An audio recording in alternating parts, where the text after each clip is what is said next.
All right, now, everybody. Quiet, listen to me. We're going to start a show.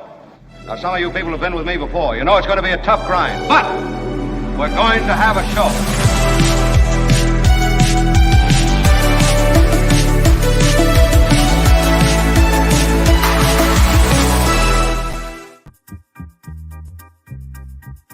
Well, hello, everybody, and happy Friday. Friday, the best day of the week, as far as I'm concerned, here on the Mark Thompson Show. You get Florida Fabulous Friday, or Friday Fabulous Florida. We get Michael Shure. We get MichaelSnyder. It's a great show coming up. Albert, how's it going? Yeah, these are the easy to produce days, Kim. So as someone who likes to set the bar pretty low, Fridays play itself out. So I don't really have other than my Florida segment, which is I consider it's enjoyable to put that together.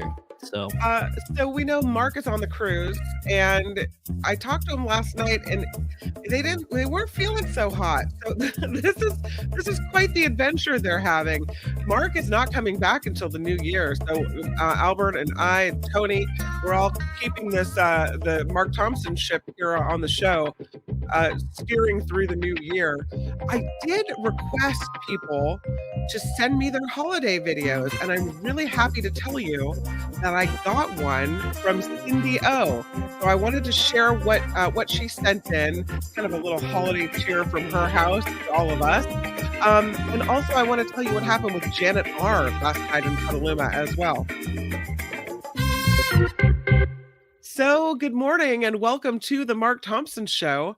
Let's show this picture from Cindy because it's really cool. She lives in Buffalo, New York, and she sent in this picture of a beautiful Christmas tree. See if I can show it to you guys.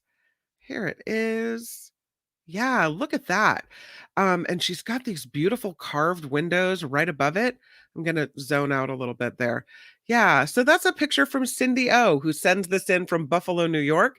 Thank you to her for sending that in. If you want to send in your pictures as well, you can email them to themarkthompsonshow@gmail.com. And I love to show the pictures. It kind of gives us a little flavor of what's going on at your house. Very, very pretty.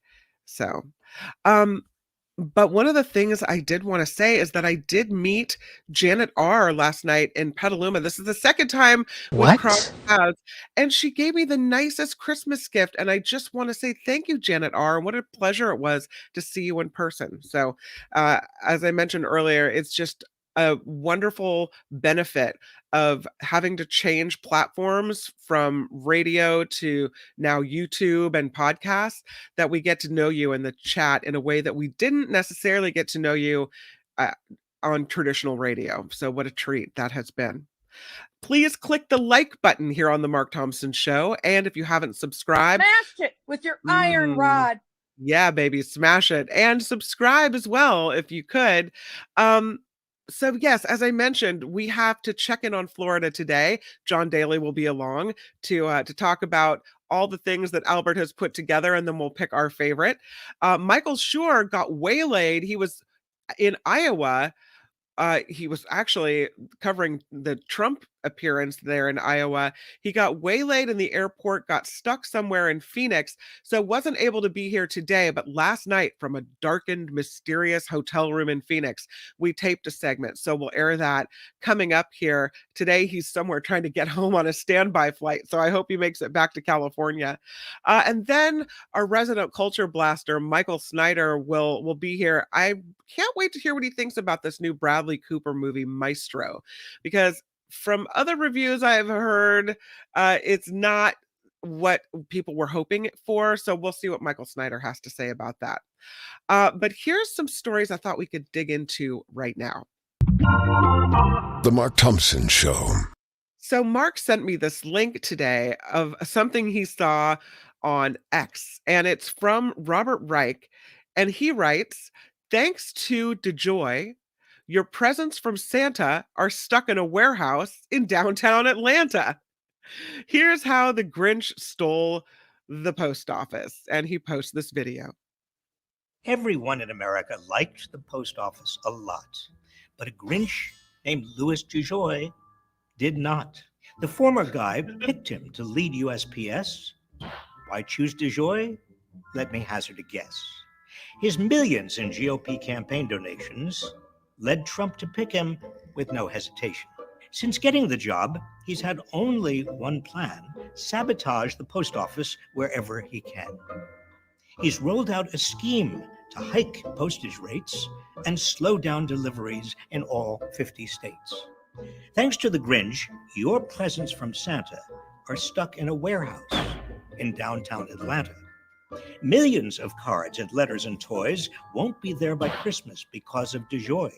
And just listen to what his chilling advice is to the millions enraged by his plan to raise prices. Get used to me, the Grinch told his detractors. It's more efficient to use private contractors. What can explain all these terrible stances? Just take one look at the Grinch's finances. One of the contractors enriched by his plan is a firm that he himself previously ran. With investments worth millions, is it any wonder why De Joy wants the whole thing to quickly go under? What the Grinch really wants from the U.S. Post Office is privatized gains and socialized losses. So why, you might ask, is De Joy still in power if President Biden is the man of the hour? De Joy, it turns out, can only be fired by the 9-member board by whom he was hired. As we celebrate the season of sleigh bells and snow, my wish is simple. The Grinch needs to go. Congress will have a key role to play to save the post office from De Joy's delays. They must confirm a new board as soon as they can before Louie De Joy can finish his plans. A board that will fire him with no ifs, ands, or buts. A board that won't tolerate postal service cuts. A board that will make Trump's cronies nervous. A board that will protect the U.S. Postal Service. So call your senators and demand that they act. The post office must be saved, and the Grinch must be sacked. For the common good, we must keep up the fight. Merry Christmas to all, and to all, a good night. Yeah, pretty cute, pretty clever. I love that he did it in a traditional reading, and I bet Louie De Joy is slapping his desk and getting pretty upset. But there's a lot of truth to what he said there, and you wonder why De Joy is still in charge of the U.S. Postal Service. But yeah, pretty funny. Our thanks to Robert Reich for sharing that on social media that we get to see it here. Another story I was talking about was the House has just checked out. They apparently What? the Senate, yeah, that's it. The Senate is sticking around because they know they have work to do when it comes to President Biden's emergency funding bill, which would provide money for Ukraine in dire straits and in desperate need of it. But the House didn't. The House recessed, and they're now home for the holidays until January 9th. And from what I understand, this puts any possible vote far enough that it would delay for more than a month the funding for Ukraine. At a time when they, again, are desperately in need of it, and it puts them at big risk. So now Vladimir Zelensky is headed to the EU to see if he can get help from them, and that's his plan B. I was talking to Michael Shure, and we'll talk a little bit more about this. You'll hear in the coming hour. But he was saying that it looks like maybe this is on purpose, as far as it's a plot to get Republicans more of what they want when it comes to the border policy with America, which is they're tying with the U.S.-Mexico border, which they're now tying to Ukraine funding.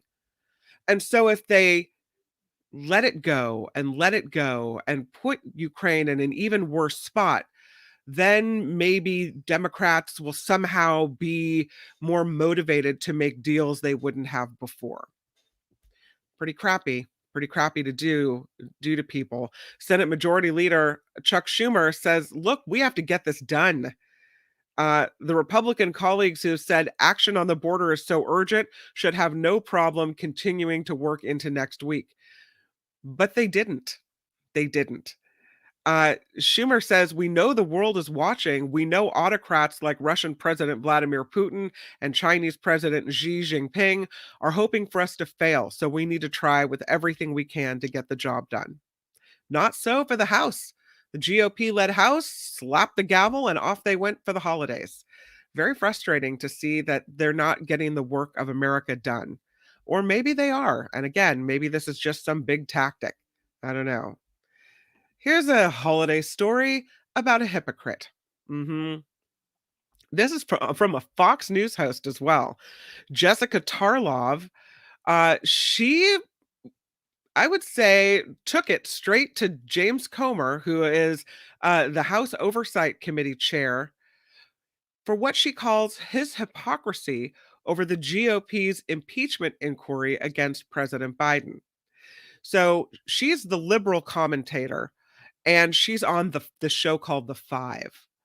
And what she's saying is that Comer has been going around for months talking about the fact that people are innocent of things that are innocent of things don't have shell companies, right? So I guess Comer actually co-owns a shell company with his wife. It's called Farm Team Properties, and it functions in the same way as this company that I guess is used by the Bidens. So Comer's been saying people that are honest, people that are innocent, they don't use these type of companies, but it turns out he is using one of these companies. Yes, the Associated Press says Comer is one of the biggest landowners near his hometown in Kentucky and co-owns 6 acres of land with a campaign donor and then transferred his ownership into the shell company that he created in 2017. It is covering up or masking the fact that he owns more land than actually goes on his financial disclosure forms. So if the quote is from Tarlov, if someone is trying to run an above board impeachment inquiry and is running around all over television saying, innocent people don't do this thing that I'm actually doing myself, maybe there's more. Maybe this won't ever be enough for you. And that, she says, is probably the case. You'd think you could pick any other reason. But what we've seen over and over again, even from Trump, is when they say something is wrong, something is bad, accuse someone else of something, you can pretty much take to the bank that they themselves are doing that very same thing. Like, we think thou doth protest too much. Yeah, that's exactly what's happening in this case as well. Interesting words from Paul Ryan. Spotted this story late last night. Of course, he's the former Speaker of the House, was the House Speaker when Trump was in office. And he says Trump is not a conservative. Paul Ryan has come out and said Trump is a populist, authoritarian narcissist. Yeah. Ryan, of course, left Congress in 2019. He now sits on the board of Fox Corporation, the parent company of Fox News, and he was giving a podcast interview. He actually said it last month, but it just came to light now. When he stepped down, Congressman Ryan was praising Trump's tax cuts. He didn't really give much of a reason for why he was leaving at the time. But now he's talking, and he's saying that Trump's tendencies are basically where narcissism takes him, which is whatever makes him popular, makes him feel good at any given moment. Ryan says he doesn't think in classical liberal conservative terms. He thinks in an authoritarian way, and he's been able to get a big chunk of the Republican base to follow him because he's this so-called culture warrior. It's interesting. Ryan says, I think a lot of people in Congress on the second impeachment, they thought Trump was dead. They thought after January 6th, he wasn't going to have a comeback, that he was dead. So they figured, I'm not going to take this heat, vote against his impeachment because he's gone anyway. but he's been resurrected. And there's a lot of reasons for that, but he has been. So Ryan says, I think there's been a lot of people who already regret not getting him out of the way when they could have. And I think history will be kind to those people who saw what was happening and called it out, even though it was at the expense of their own well-being. And he mentions Liz Cheney in that regard. So interesting now that he's coming out and saying all these things. You know that at the time he knew all this, thought all this. So why didn't he speak out and say these things then? I don't know if now that he's out of office, if people will still be listening, if Republicans will still be listening to what he's saying or taking it seriously. It seems like maybe it's a little too late for that. Of course, have been talking this week, especially with Belinda Weymouth, about COP28, the environmental convention or gathering that was in the UAE, and the end report, which is kind of like a blueprint for how all of the nations around the world are going to deal with climate change, are going to deal with helping the environment. And they said we're going to try to transition away from fossil fuels. But the man that was tasked with leading COP28 was involved in the fossil fuel industry, shall we say. His name is Sultan AlJaber. And he now says his firm will keep investing in oil. Well, that's not exactly what was decided on at the COP28 summit. He was the president of the COP28 climate summit. He says he'll continue with his oil company's record investment in oil and gas production. This despite the coordinated effort that he led to transition away from fossil fuels. He is the chief executive of the United Arab Emirates National Oil and Gas Company called ADNOC. And he says, listen, his company has to satisfy the demand for fossil fuels. So he says his approach is very simple, and it is this. We will continue to act as a responsible, reliable supplier of low carbon energy, and the world will need the lowest carbon barrels at the lowest cost. He says ADNOC's hydrocarbons are lower carbon because they are extracted efficiently and with less leakage than other countries. And he says, at the end of the day, remember, it's the demand that will decide and dictate what sort of energy source will help meet the growing global energy requirements. Basically, COP28 was lip service. It was nothing. He took it, I don't know, he didn't take it seriously at all. With one hand, he's play acting, saying we'll transition away from oil and gas. And with the other, he's like, listen, hey, it's the market. As long as you're buying it, I'm going to be selling it. That's great. Thanks a lot for the useless summit and the useless blueprint for the world. Because if you aren't a leader that can show what needs to be done, you certainly didn't deserve to be the leader of COP28 or any other environmental strategy convention. What a disappointment for the world at a time when we're seeing climate change affect nations, island nations especially, that are being pummeled by waves and seas. And we need to make changes, and we need leadership on these issues. He didn't take it seriously, not at all. And I don't really buy that his gas is somehow more environmental than other gas. You buy that? No, I'm not buying it. Let's talk about Mark Meadows. Here's a guy who he's not giving up. He's trying to move the case against him, the racketeering case out of Georgia for election interference. He's still trying to get that case moved to the federal court. He's trying it again.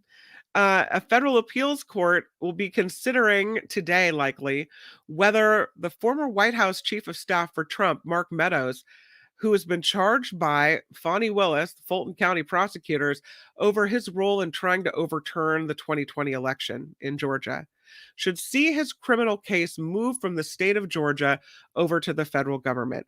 Now, the first effort that he made to get this done failed. The motion was denied in September, and Meadows challenged that decision to the U.S. Court of Appeals for the 11th Circuit, and they were scheduled to hear arguments on it this morning. So I don't know. I hope he doesn't get it moved. I would like to see the book thrown at these people. Absolutely thrown. This is a story we've been following as well. I'm so disgusted by the way this child has been treated. I think it has to be racially motivated. Remember the story of this 10-year-old boy, and he was in his mom's, I think it was an SUV, and she was in a law office, and he was waiting outside in the car, but he really, really, really had to go potty. And so he went behind her SUV and he peed in the parking lot. The police were called. What? The police were called over a little child relieving himself in a parking lot, which was asinine to begin with. And then, apparently, then there are conflicting reports. The mother says he was handcuffed. They say he was taken to a jail cell. I don't know if any of that is absolutely true. But here's what we do know. The police were called, and this boy got in trouble for doing that. It's as if there aren't more pressing problems in society than worrying about a little kid who had to go potty. This 10-year-old black child who urinated in a parking lot was taken to court and charged, and now has been dealt a sentence. He has to serve 3 months probation, and he has to write a 2-page book report on the late NBA star Kobe Bryant. This is by order of a judge in Mississippi. Honestly, the child's lawyer had reached an agreement with a special prosecutor in this case. And why did they take this deal? Because the prosecutor had threatened to upgrade the charge of a child in need of supervision to a more serious charge of disorderly conduct if this boy's family actually took this case to trial. A case that should have been dismissed completely. The police should never have been called. The police that arrived should have said, hey, maybe next time don't pee in a parking lot, but it's okay. What the hell is going on in the United States of America? I have a 9-year-old son, and I could completely imagine that if I had left him in the car, or even if I was in the car, sometimes a kid has to go, right? And so you do what you got to do. Hopefully, you make sure that your child has access to the facilities, or you tell them beforehand, look, if this happens, come on into the office, or let's make sure we go potty before we leave the house. Whatever. It didn't happen. It's a child. This is a child. Is it because he's a black child that the police were called? Is it because he's a black child that the police actually pressed charges on a little boy who had to go potty? One wonders. The child's mom said that he urinated behind her vehicle while she was visiting a lawyer's office in Centobia, Mississippi. The officers came, saw that the child had urinated, arrested him, apparently put him in a squad car, and took him to the police station. The police chief says he wasn't handcuffed. The mom says he was put in a jail cell, though. Days after this episode, officers were apparently that had violated their training on how to deal with children. One of them that is no longer employed with the department. The other officers were disciplined. They didn't say exactly how they were disciplined, but that they were disciplined. So even the police department knew that this was not handled properly. The prosecutors had a choice as to whether or not to take up this case. Why they would take up this case, I don't know. You already had the police officers involved in the arrest of this child, either released from service or disciplined. I don't understand. I mean, is this why we pay taxes, to have police? Do we want people peeing in public? No. But do we want little children busted for such an offense? Is it that egregious that a child needs to go to jail? That a child needs to be hauled into court and be given a sentence? Granted, it's probation and writing a book report. Come on. Ridiculous. I have to think. And this is where I stop in my tracks. You try to put yourself into somebody else's shoes. And because I'm a mom, like this woman, and because I have a child around her child's age, maybe a little younger, but near, I think to myself, would this have happened to my blonde-haired white son? My blonde-haired, blue-eyed white son? Would that have happened to him? I don't think the police here in Petaluma would have done that. I don't think, and maybe this is naivete on my part, I don't think they would have done it to a black child, a Latino child, an Asian child, or anybody else, anyone else's child. But this is California. It's disgusting to me that in Mississippi a child could be treated like this. I get that they had to take the plea deal because then maybe the penalty would have been more severe, or maybe the mother would have been charged with neglect of a child or what have you. This thing got out of hand and snowballed into this ridiculousness. I wanted to bring that to your attention. One of the people involved in the case said, listen, I don't think there's a male in America who has not discreetly urinated in public. Should they all be prosecuted? Should anyone who's peed in public be prosecuted? And listen, it seems like such a silly crime anyway, but if you're an adult, you should know better. But a child? Again, disgusting. All right. Albert, let's have a little bit of fun now that I've taken the Mark Thompson show to serious depths. Let's do some Friday Fabulous Florida. How about that? Do you want to do some news before that we get there? No, you want news before. You're so demanding, Albert. Oh my God. Yes, let's do some news. It turns out I do have a newscast prepared. Ladies and gentlemen, I'm Shadow Stevens. This is the Mark Thompson Show. Keep it to yourself.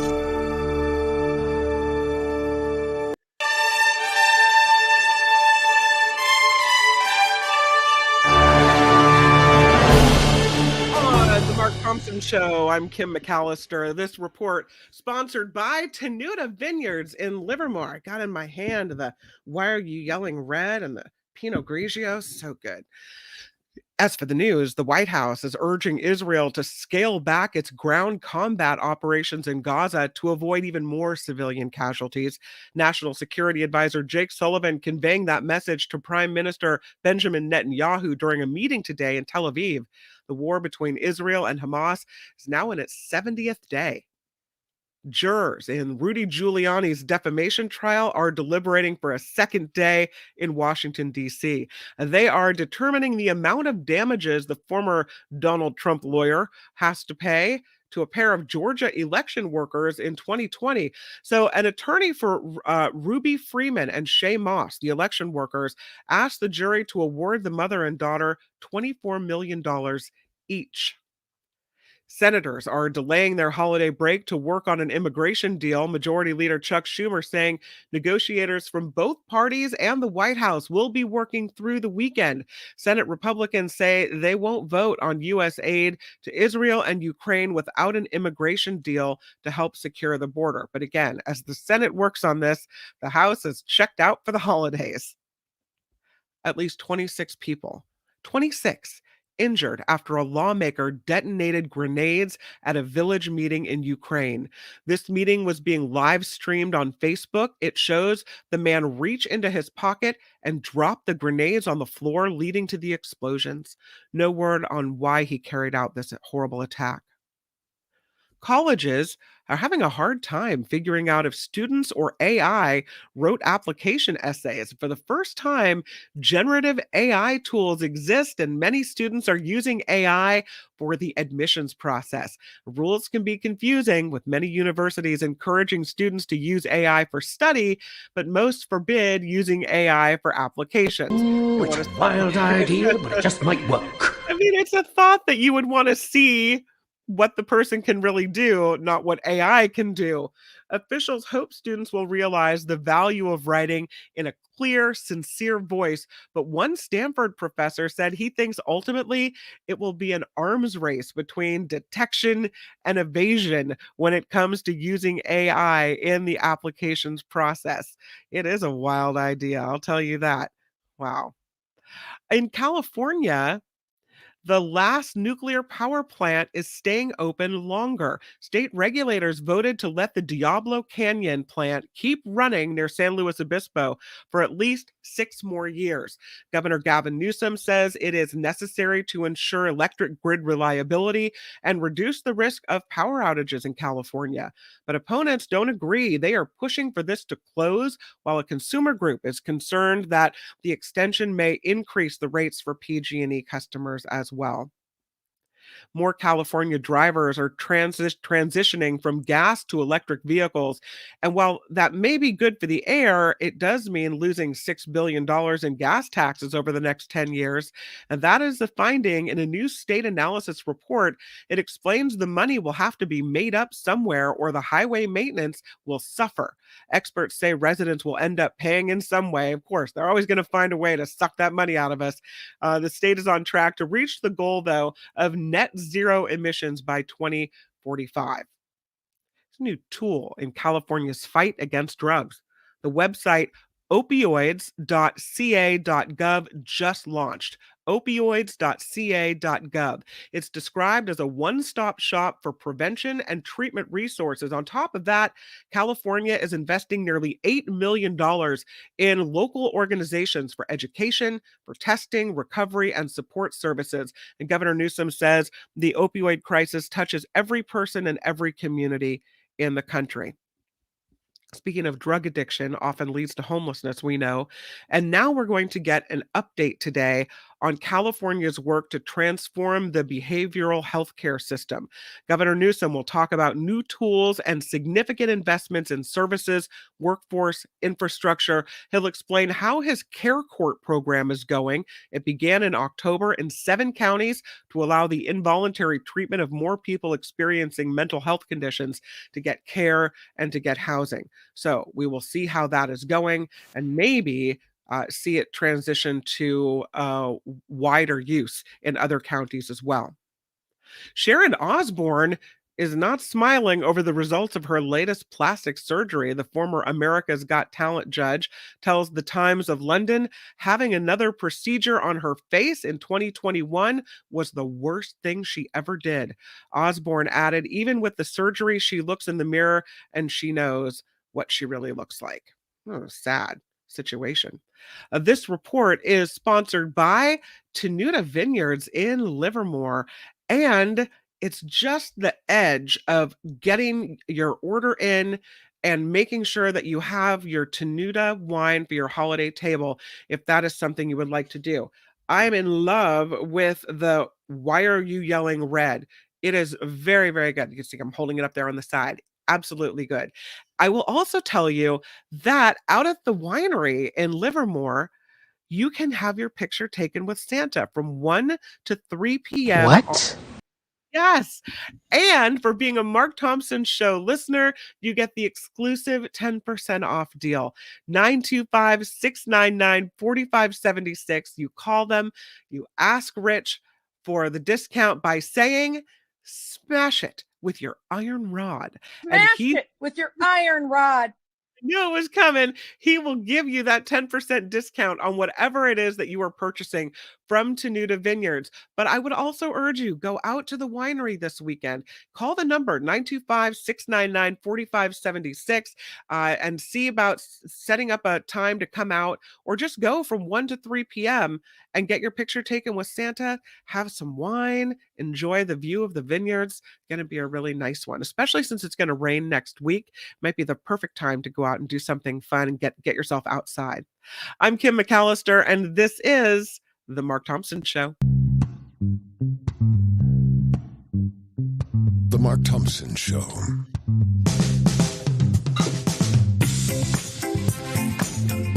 Who's Mark Thompson?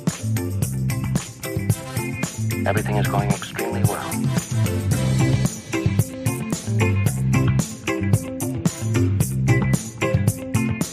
What he's got going here is a situation. You people are crazy. You just don't get it, really. You don't. I cannot believe it. It's fantastic. Thompson, party of four. What are you doing? You cannot say you love your country. Sayonara, sucker. Good day, sir. Why are you yelling? Seriously, what the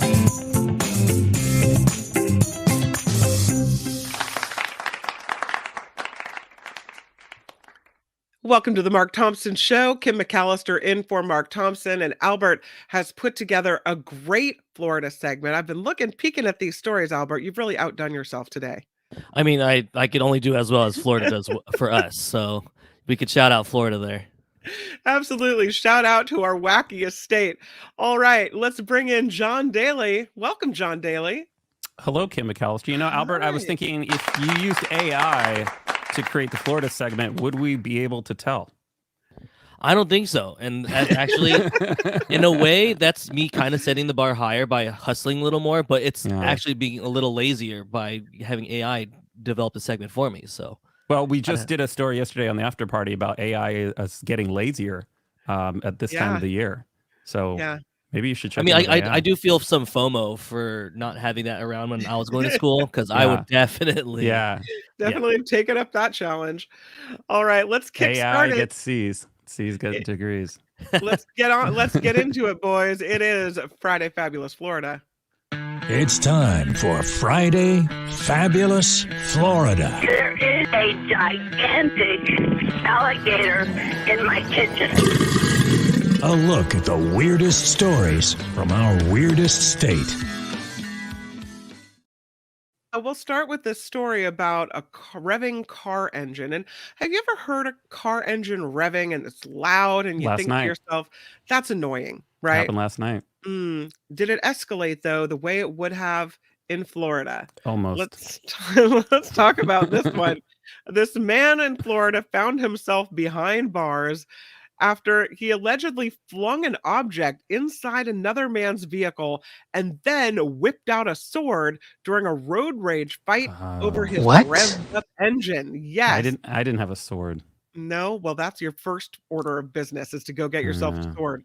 Gervasio Aranza Jr. was arrested and charged with aggravated assault with a deadly weapon without intent to kill, damage to property $1,000 or more, and throwing a missile into a vehicle. I don't know what kind of missile he had. After this incident that unfolded on Highway 200 in, is it Ocala? Ocala. Yeah, happened last Friday. You know where that is. Come on, Kim. Yes, I do know exactly where that is. Whole Foods, anybody? You know, you've produced Florida when you're like, no, it's Ocala. Ocala. No, I know exactly how it's pronounced. Thank you very much. So deputies responded. They met with the victim, who said he was in a road rage incident with this man, later identified as Aranca, a 65-year-old man. This incident started when the two were at a traffic light, and apparently Aranca started to rev up his engine. The victim confronted Aranca and tried to speak with him through his window, but Aranca drove off. The two were yelling at each other from their cars while Why are you driving yelling? down the highway. That's when Aranka allegedly threw an unknown object from his car that hit the back door of the victim's car, ultimately doing more than $1,000 in damage. There was a small dent and a scratch. Well, every dent in your car is going to be $1,000. It's totally true. But it didn't end there, John Daly. Oh no. After driving down the highway, both parties eventually pulled over. Aranka gets out of his car with a sword in hand, comes within a few feet of the victim, thrust the sword in an attempt to stab the man. The victim said he was able to get out of the way and run back to his car before calling 911. So he definitely has the name for someone with a sword. What is it? Something Aranka? Aranka, yeah. You killed my father. Prepare to die. Gervasio Aranka Gervasio Jr. Aranka. Yeah, even better. Gervasio Yeah. Aranka. You killed my father. Prepare to die.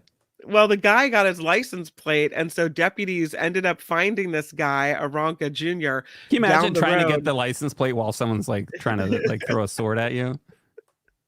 Also, try explaining that to like the cops. Like, oh, this guy pulled a sword on me. Yeah, I was trying to you, get his, you wouldn't believe it. I was trying to get his plate down. So when they pull over Aranka, they try to speak to him. He said it was the other guy's fault. The other guy sideswiped his car, and he was in fear for his life because the other man pointed a gun at him. Although Aranka's wife said she never saw a gun, so no. When your Oh, own the wife is wife. telling the police, The like, wife, no, wow. never happened. Yeah. So deputies asked Aranka, well, listen, buddy, why didn't you call 911 during this incident? He said, I didn't need to because the other guy said he was calling 911. The wife is tired of it. She's like, send him The to wife jail. is like, no thanks. That's the story of Mr. Aranka Jr. That's a good one. I have to say that's a good one. But this one may give it a run for its money. This is a story about a Florida man who crashed a stolen ambulance right on to the lawn in front of the sheriff's office.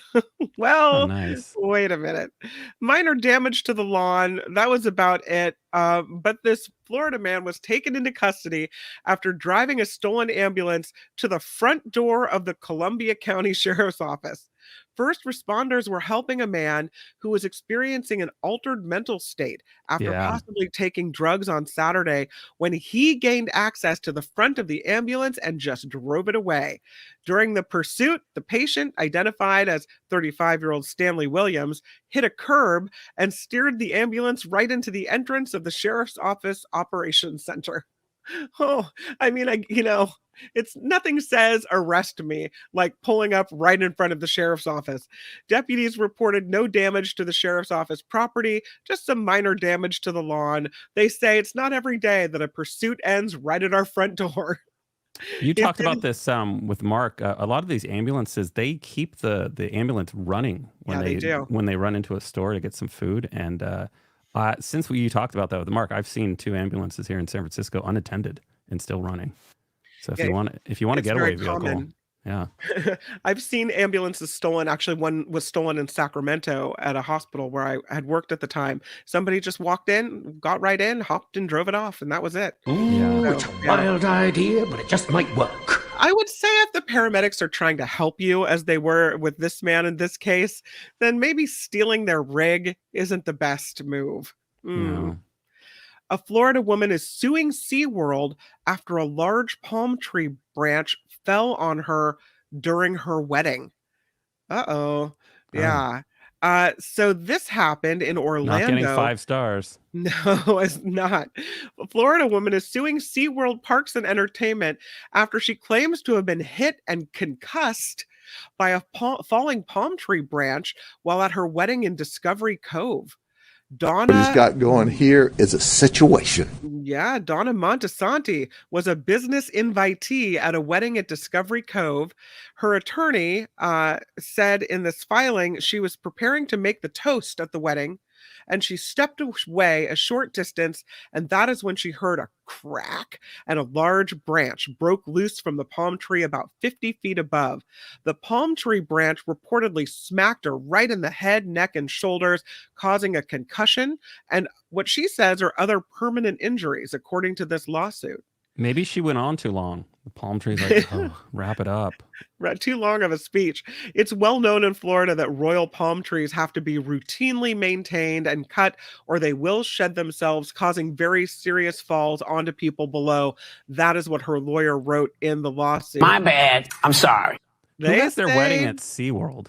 Hey, if you have right next to Shamu, really? Right next, right. Is that the look you want? Nothing says "I'm going to love you forever" by captive animals and captive animals, right? Than whales in a small tank, well, right? That's depressing. So this is what your life's going to be like. You're also going to be captive. The lawyers say Discovery Cove and SeaWorld Park failed to maintain the premises, and they failed to warn about the dangerous conditions, which they should have known about. And so as a result, she suffered bodily injury, and they want at the very least, $50,000 in damages. That's not lifetime a very good passes. I just want a lifetime pass. That's all. Lifetime pass. Yeah. Yeah. No. This man who has a nickname, he's called the Florida Joker, claims this character from GTA 6 trailer is based on him. And so he wants more than $1 million in damages. He's the Florida Joker, Lawrence Sullivan. He went viral as the Florida Joker, and now he has an issue with Rockstar Games, which is this video game. It's Grand Theft Auto 6 that they put out, right? And so the trailer was released last week for this video game. The video games now have trailers. It featured a clip of a man with tattoos all over his face. And apparently the look, as you can see here, is very reminiscent of Sullivan's mugshots that went viral a few years ago, showing him with tattoos and dyed hair. That is why he's called the Florida Joker, because of his appearance. Sullivan saw the trailer, and he took to social media to call out Rockstar Games and demand that the company give him between $1 and $2 million for using his look as the inspiration for the video game character. He said, "That's me," when he showed pictures of himself and the video game character. That's the person they got inspiration from. That's me. That's me. GTA, we gotta talk. Oh no, you gotta give me like $1 million or $2 million. Y'all took my likeness. Y'all took my life, he said. It's not the first time that Rockstar Games has been called out by someone who felt their likeness was being used. Lindsay Lohan had a problem. She tried to sue the company for allegedly quite a few problems using her likeness for a minor character in Grand Theft Auto 5. I don't know. I mean, there are a lot of people with tattoos on their face, and he didn't invent the Joker character. Oh, yes, he did. It says Joker right on his forehead. I don't see a trademark. I don't see a little trademark sign there, though. So does that mean the Joker and the Batman took their well, it's the eye. It's like the tattoos, the darkness around the eye. That's very similar. I could see that. Are you siding with the Florida Joker on this one? You can see around his lips. It's like that barbed wire, that taped kind of look that's around the edge of his head. Yeah, it's similar design. Yeah. Well, it's not exactly the same, but we'll see if they owe him any money. Hey, he put a lot of money into that effort, and they just Lindsay Lohan didn't get money. The judge tossed out her case, saying it was a generic-looking young woman. It wasn't based on her. Ouch. Are they just talking about her, or? I mean, the game is pretty popular. It would be really funny if the judge is like, "I love this game, Lindsay. You're not getting anything. You're a very generic-looking character." Here's a Florida story for you guys. A Florida man set his shoe on fire to stay warm and then passed out in front of an office building. Let's talk a little bit about this fella.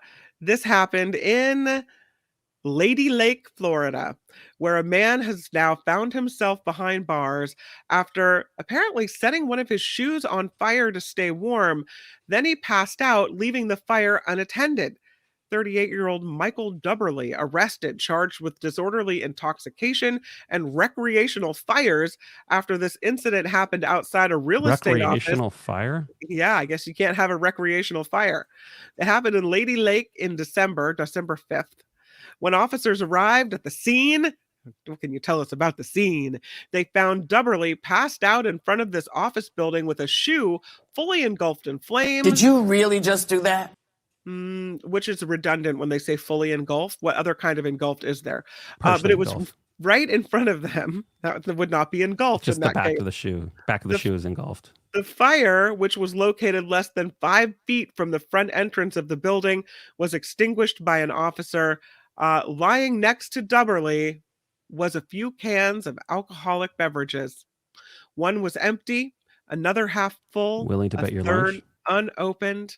There's alcohol involved, people. He had built this I'd be warming willing fire. to bet my lunch that there's alcohol involved. And then he just passed right out. He said he only wanted to keep warm. He drank one Mike's Hard Lemonade, tall boy. And he wasn't steady on his feet. It was hard to understand him when he spoke.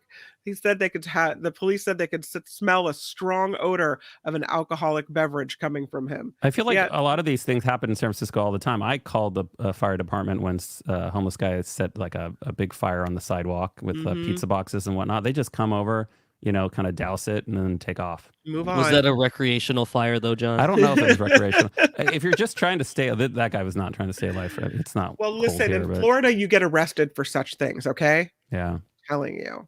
How cold was it in Florida that he needed his shoe to keep him warm? One wonders. I didn't think it really got that cold in Florida, but he was 68. chilly out there in the open air.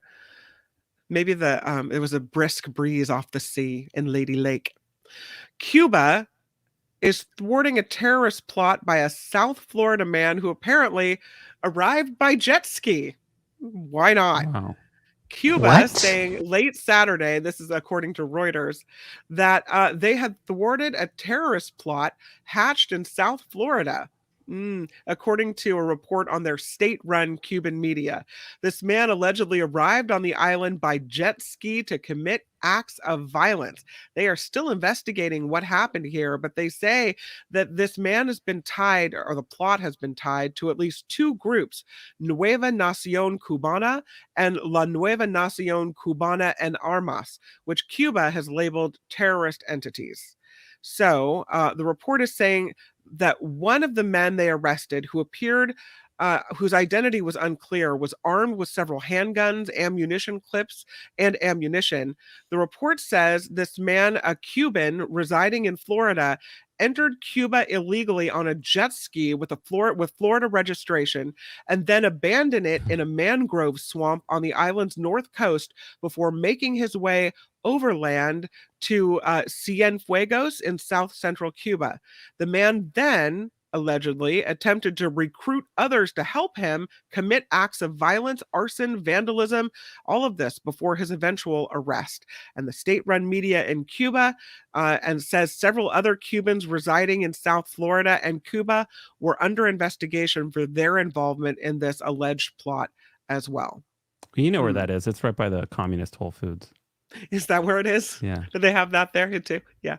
The kind of side note on all of this is these allegations were made 2 days after Cuba published a list of more than 80 foreign nationals and entities it is accusing of terrorism, including influencers, many longtime dissidents who reside in the United States, and a candidate for mayor of Florida's Miami-Dade County. Now, I don't know if one thing has to do with the other, but there you go. So it's time to pick a favorite, my friends. Let's go over it. I think we have a couple more. Oh, I think we have 2 more here. Okay, my bad. Seemed I'm a little sorry. short. Yeah. These let's 2 do it are again. actually. I What the think hell these is last 2 going are on my in the favorite. United States of How America? could we miss this? My one? bad. I'm sorry. Indeed, a Florida man has been arrested for allegedly refusing to pay for a Waffle House tattoo. This Florida man was arrested after he got the ink of the Waffle House tattoo, and then he refused to pay for it. 33-year-old Max Kretschkant was arrested on a petite theft charge for failing to pay a tattoo parlor in St. Petersburg, Florida earlier this month. Deputies in Pinellas County responded to ink gods after the man received this tattoo but wouldn't pay the $250 charge for it. Why wouldn't he pay? He says Because it was stupid. he didn't have his debit card with him. That's why. He couldn't pay because he didn't have his debit card with him. He also failed to provide proof that he had the $250 in his bank account, and he refused to pay the money after being offered multiple payment options. Still, he's not coughing up the cash. Deputies looked in his bag. They only found $6 and his driver's license. He was booked into the Pinellas County Jail on and released the next day on a $150 bond. I hope you enjoy the Waffle House tattoo. Good job. There's never been anything like this. All right. Well, this is a story about a drunken tourist who apparently molested a manatee statue at a Florida restaurant after being asked to leave. This tourist they finds do this to me all the time. I don't know what the hell they do it for. He finds himself behind bars after he drunkenly threw Gator Nuggets into a restaurant and then sexually molested a manatee statue. Gator Nuggets Nuggets into the restaurant? Gator Nuggets into the restaurant. I have so many questions. And then molested this manatee statue when staff asked him to leave. He is 23-year-old Anthony Lessa, and he is now arrested on a charge of disorderly intoxication. It took place at 2 separate spots in St. Pete Beach on Friday, Postcard Inn on the Beach, and Rick's Reef Restaurant. That according to authorities. What the hell is going on in the United States of America? So he's from Pittsburgh. He's accused of going to Florida and throwing Gator Nuggets into Rick's Reef Restaurant. Deputies found more of the Gator Nuggets in his pants pocket. What are when he Gator was Nuggets? arrested. Are they in the shape of a gator, or are they made from gator? Interesting you should ask, John Daly. Rick's Reef Restaurant menu's Gator Bites are little chunks of fresh fried alligator. Oh, okay. That's a good mugshot, though. There's a reason that this place is fun. Mugshot model with the hairstyling. Yeah. It's kind of a look up, a little sexy kind of that little thing going on there. Like, ooh, well, after hucking Gator Bites into the restaurant, the staff confronted Lessa, and apparently that's when he became belligerent and sexually molested a manatee statue in the presence of staff and other patrons. Well, that's a little disturbing, thought everyone else. He then ran off the property down Gulf Boulevard toward his hotel, which is the Postcard Inn on the beach. The hotel's manager called authorities, saying Lessa was acting disorderly at the hotel as well, near the front desk area. He was yelling, he was screaming obscenities at the front desk worker. When the manager asked Lessa to calm down and offered to escort him to his room, he refused to say what room he was in. Lessa then trespassed from the property, but he stayed in the parking lot, lingering and yelling more obscenities, causing a backup in traffic, disturbing the peace of other guests waiting for rides. Backup in traffic, too. Yeah. Wow. Apparently, there's a line of people trying to get into the Postcard Inn. Well, when deputies caught up with Lessa, they observed a strong odor consistent with an alcoholic beverage, and they noticed his pupils were dilated in a high light environment. So he apparently was in a heightened state with a short-term memory implication. His cheeks were a little rosy and pouty. Yeah.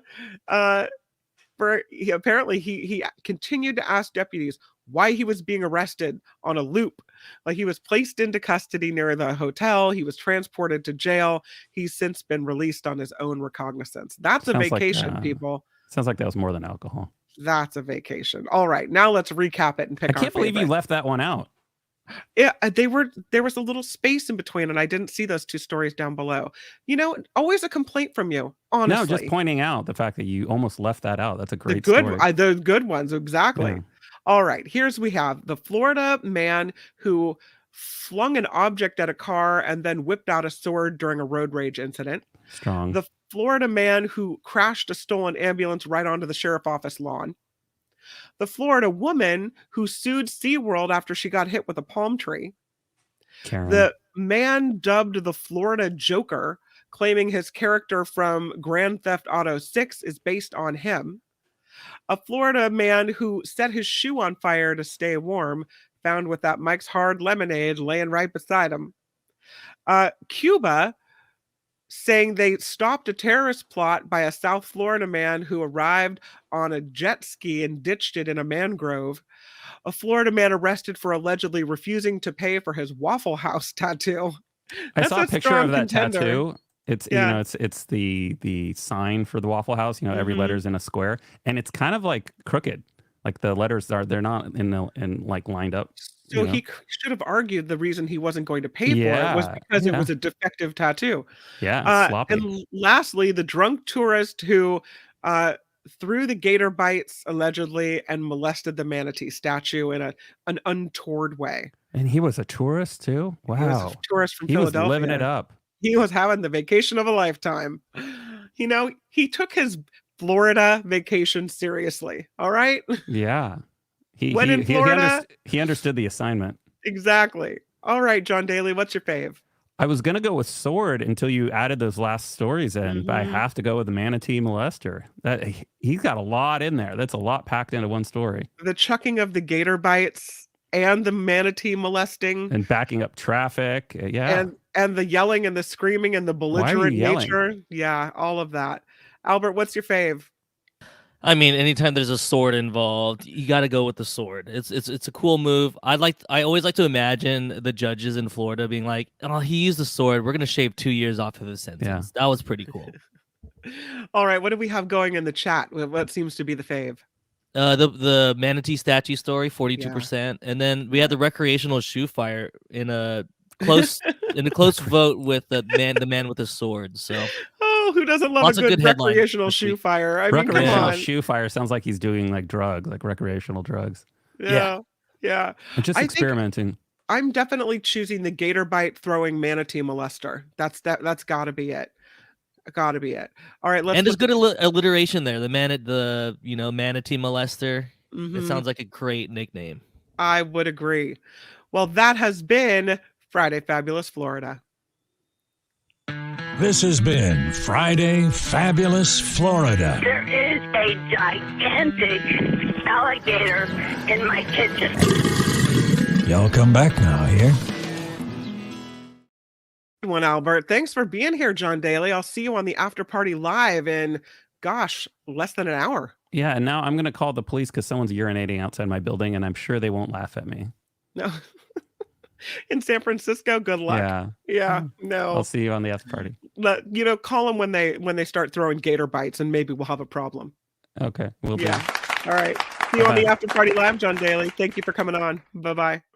All right. So let's do a little bit more news. How about that, Albert? And then we'll get to this great interview with Michael Shure. This sounds good. All right. I like it a lot. The Mark Thompson Show.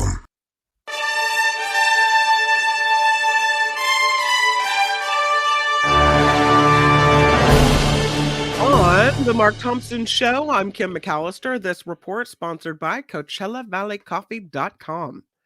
There are some new developments in a case out of Alameda County that really sparked outrage, at least across the Bay Area. Alameda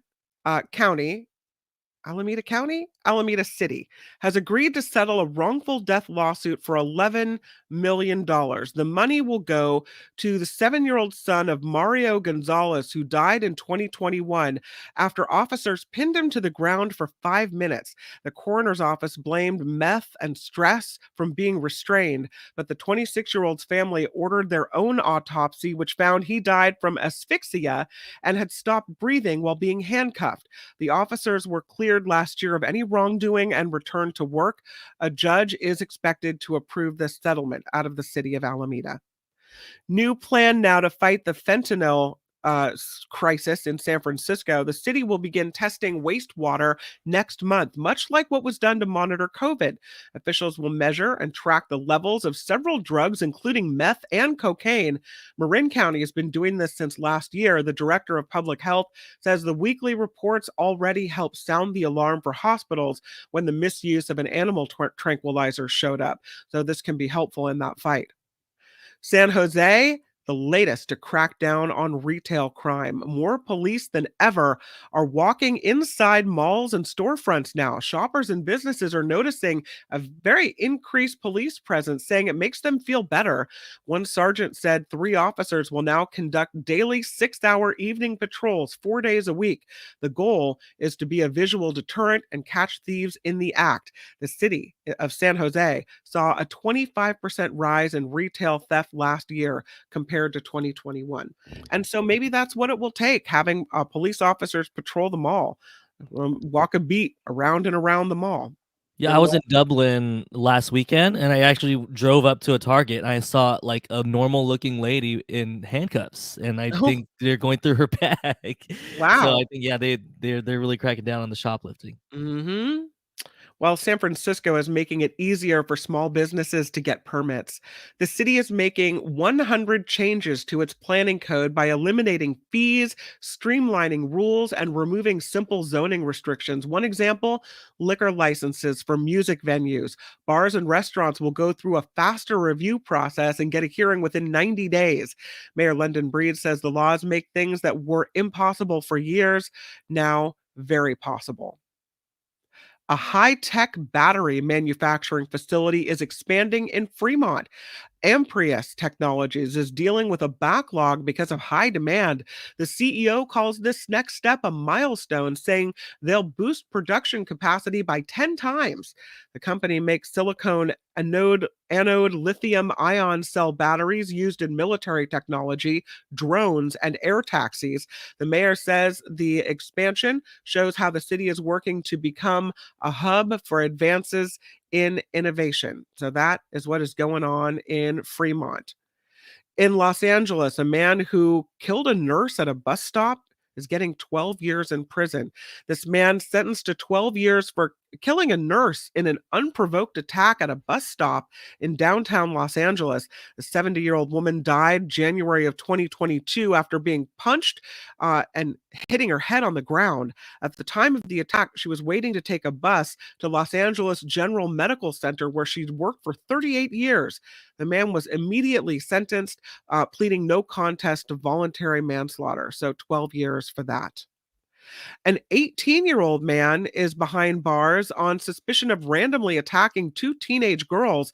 This happened in Baldwin Park in Southern California. Police say the attacks happened last Friday and on Tuesday. This man is accused of attacking both of these girls while armed with a knife. They were able to break free of his grip and run away. So, pretty scary situation. Starbucks is accused of closing 6 stores in Los Angeles to interfere with employees' attempts to unionize. This week, the National Labor Relations Board issued a complaint that targets the closures of 23 Starbucks locations across the United States, including the 6 in LA, which were closed last summer. Starbucks claims the employees at the 6 LA stores listed in the complaint never tried to organize with the union Starbucks Workers United. A judge is expected to review the situation next year. Starbucks could be forced to reopen the stores that it closed. So that's kind of a surprise that they would be forced to reopen based on that. Interesting. A new South Korean study finds brown seaweed is great for people with type 2 diabetes. According to this study, published in the journal Nutrients, eating a lot of seaweed over a 12-week period will help with post-meal blood sugar. Experts say the global rise in seaweed consumption is a very positive trend. So I guess keep sucking up that seaweed. All is well. Facebook founder Mark Zuckerberg is on his way to having one of the most expensive personal construction projects in modern history.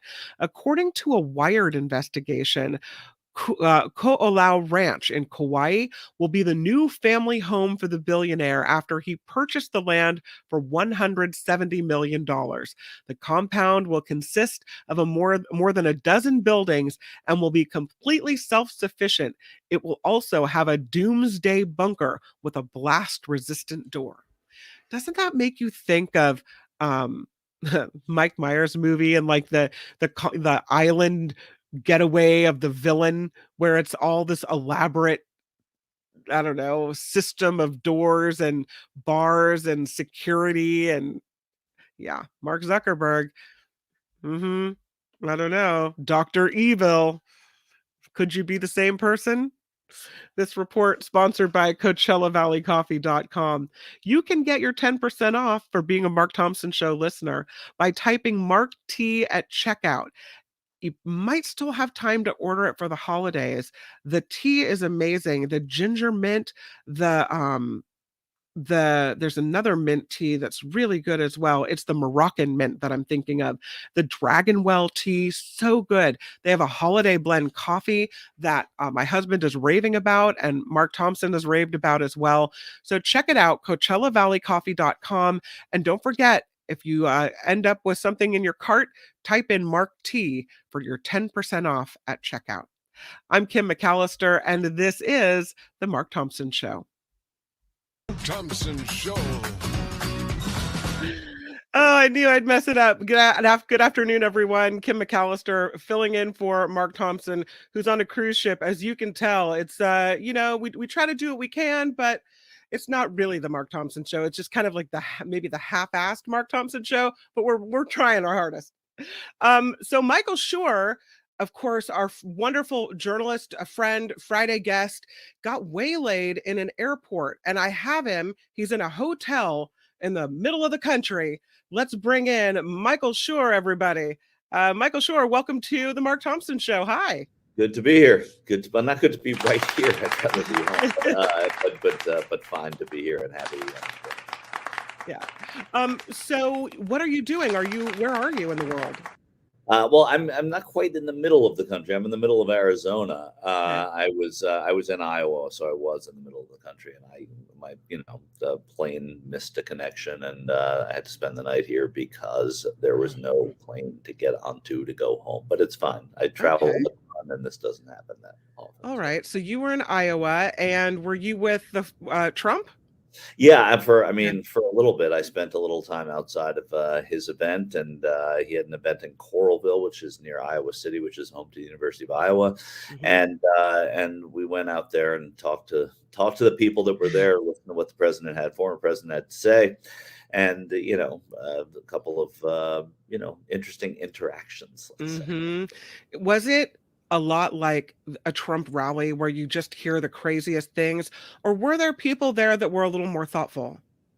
I haven't run into the thoughtful. When I should say I haven't run into the thoughtful, there are people there who believe in I didn't specifically run into them this time, but there are people that you do see at these rallies who just don't like anything having to do with politics and like Donald Trump because he is the anti-politician. And if there's one reason to, and I don't, judge a reason, but if there's one compelling reason to support somebody like Donald Trump, it would be for that, that does make some sense. But when you go deeper with most of these people, it goes away from that a little bit, and it goes toward a different kind of conversation about what they believe and don't believe, and who they think he is, and in contrast to who he has proven himself to be. So, I was reading this CNN article tonight about Trump having a big lead in Iowa, but possibly women in Iowa looking at different candidates, and they may pull off a bit of a surprise, especially women who feel that their rights have been taken away, or women in the middle of the country who are used to good manners. And I was reading this one quote from this woman who was interviewed, and she said that she felt bad for her liberal friends when Trump was president. And she said, I voted for him twice, but I felt like I saw my liberal friends being legitimately scared. And she said, I didn't like the way his manners, his mannerisms, and the way he acted, that I wished he could have done what he did for small business, she said, but done it more quietly. And so maybe there's going to be a surprise. Maybe women in Iowa will shake things up. Perhaps. In some of these, you can write the day after speeches of so many of these candidates going into any Iowa caucus, right? So Nikki Haley will presumably finish in second place, and she will turn second place into a victory. And she will say, we actually won tonight. The former president won. We've been on the ground here, and people came out and really catapulted us to what we think is a victory, right? What you can do out of Iowa, it's a launch pad to other other places if it works. And if it doesn't, which it often doesn't, then it doesn't really decide very much. I think that, Donald Trump has polled over 50% there.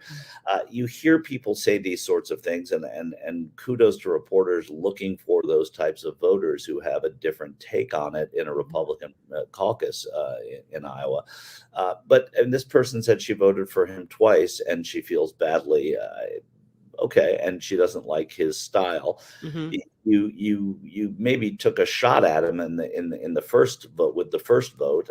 You may not have liked Hillary Clinton. You voted for this person whose style you didn't like, but substance you did. By the second time, and your liberal friends are scared, then you have to take stock of how things are and maybe not make that second vote. The fact that you have a third shot at it now, in a primary, it means that you're going to maybe look for somebody else. These women, all three of them, seem to be favoring Nikki Haley there. We'll see. We'll see what a difference it makes. But it doesn't really matter. If you finish second in this caucus, you're going to say we actually won. So Trump goes to Iowa, and he stands up on stage, and every time his mouth opens, some type of falsehood emerges. And that was the case in Iowa, where he started talking about the price of gas and was incorrect, but it's not likely that he'll be called on that in a national way. No, I mean, it isn't. I mean, he's speaking to his story isn't national quite yet, right? He doesn't have the nomination. It's not the eve of the caucus. We have wars going on. We have impeachment being teased on Capitol Hill, and we have Christmas coming. So people aren't parsing every word that the former president's saying now. However, I was in Iowa today. I filled my tank of my rental car, and it was $2.69 a gallon. And it was just miles from where the former president said that gas is, $4, $5, $6, $7, $8 a gallon in this country. So there's a disconnect there. I think that the fact that things are getting better on the economic front is something that probably gives him pause. But I don't see that the things that happen at these Trump events, we know what they are already. We know the exaggerations. We know the falsehoods. We know the avoidance of truth that happens there. And the man almost won the presidency for a second time in 2020, and he won it in 2016 with these sorts of tactics. I can't imagine they're going to change very much. Most interesting thing you heard in Iowa? Well, I think the sort of the unanimous opinion of the people that I spoke with, anecdotal nonetheless, but everybody said it, is that people in Trump land now are talking about a plandemic, that the pandemic was planned, that it was released by Democrats to cripple the president before the eletion. And is this a new conspiracy theory? Well, I don't know how new it is, but I've heard it at different times. Rooted in what and based in what? On what? Based that was research that was being funded by Anthony Fauci, Dr. Fauci, and it was released in China. The research labs allowed it out in Wuhan, and it was done so as to cripple Donald Trump. But you challenge them on this, and they do believe these things. And there's a level of gullibility which is both sad and frightening at the same time. Sad in the real sense of the word, and frightening because it has motivated so many people to vote for someone who perpetrates it, or at the very least doesn't challenge it. So that stuff, you hear it, and it's not unusual to hear it when you're immersed among these people. But it's still, I heard a number of people say plandemic, to which I always reply, well, can you describe that for me? I've never heard that before. I'm flabbergasted because I haven't heard of that until just this very moment. Right. Well, really. So all these people died to mess with Donald Trump. Right. Around the globe, all these people got sick and died, and there were trucks parked outside of hospitals as makeshift morgues, and everything closed down, and it was all because of this one person. Right, and point of fact, it was one of the great successes of Trump's presidency was the speed with which they came up with, and they were funded to come up with vaccines. Exactly. And, to solve it. So in a way, it was an opportunity for a sitting president to show leadership. can debate whether or not that's what happened, but certainly the speed with which they came up with the vaccine, and I think if it took a long time, we criticized the president for that, and since it came up pretty quickly in perspective, I think that you have to say that they did a good job with that part of it all. So it created an opportunity. First of all, and that's not what happened. The facts do not bear that out in any way, shape, or form.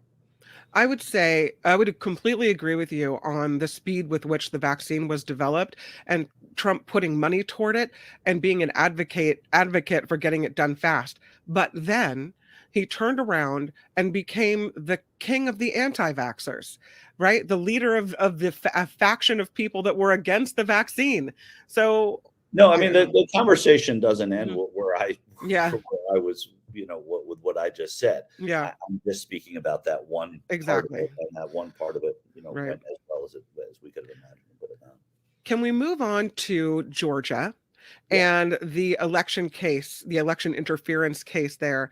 And we know that Sidney Powell and Kenneth Chesebro were kind of given a slap on the wrist in order basically for them to turn coat and testify. But as part of their penalty, they had to write an apology, and they did, and it's one sentence long.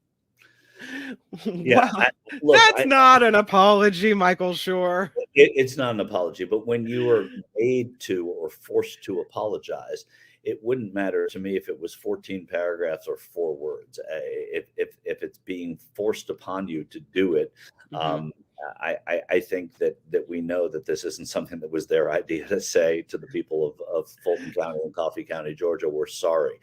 It was part of a plea deal. So the sincerity of it, the length of it, I'm not really bothered by it. The question really will be what sort of testimony did they give in exchange, and was it helpful to prosecutors? Was it compelling to people who have nothing to do with the case? And so it's a bizarre thing that the prosecutor's office there in Fulton County did not comment on it.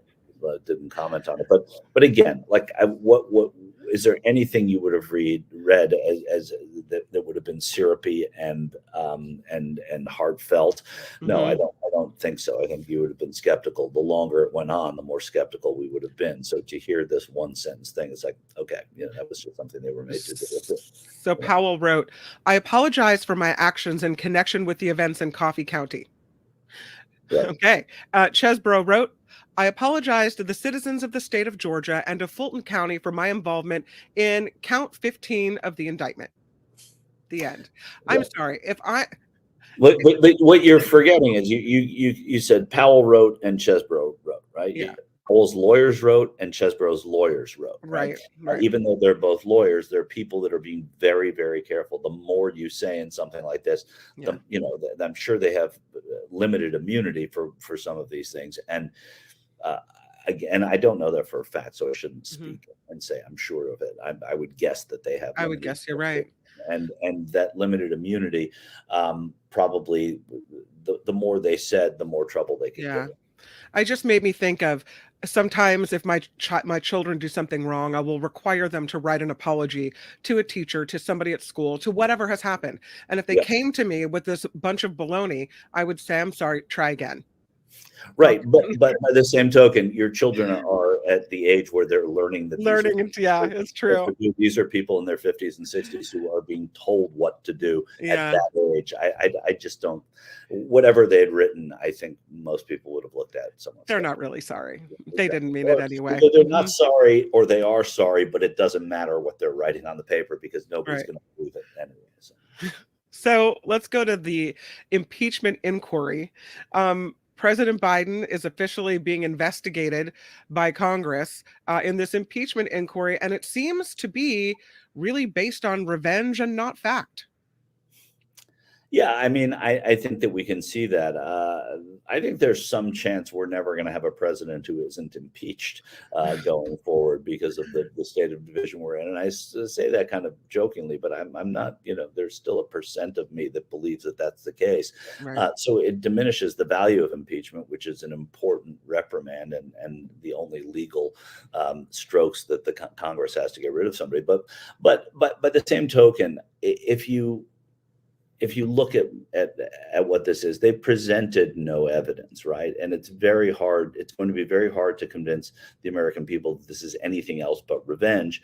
It helps the Trump people because we know whenever he's, in seeing this sort of thing happen, the people that support him love this kind of stuff, even if it is baseless or, as far as we know, baseless. But the Republicans in the House are saying, well, this is part of the fact-finding mission. We are not putting a vote to impeach right now. And then you're going to have a lot of Republicans who are not at the far end of the Freedom Caucus who are going to be asked daily by the media, do they support impeachment? And the longer they go, it's going to be hard for some of them, I would imagine, to support impeachment.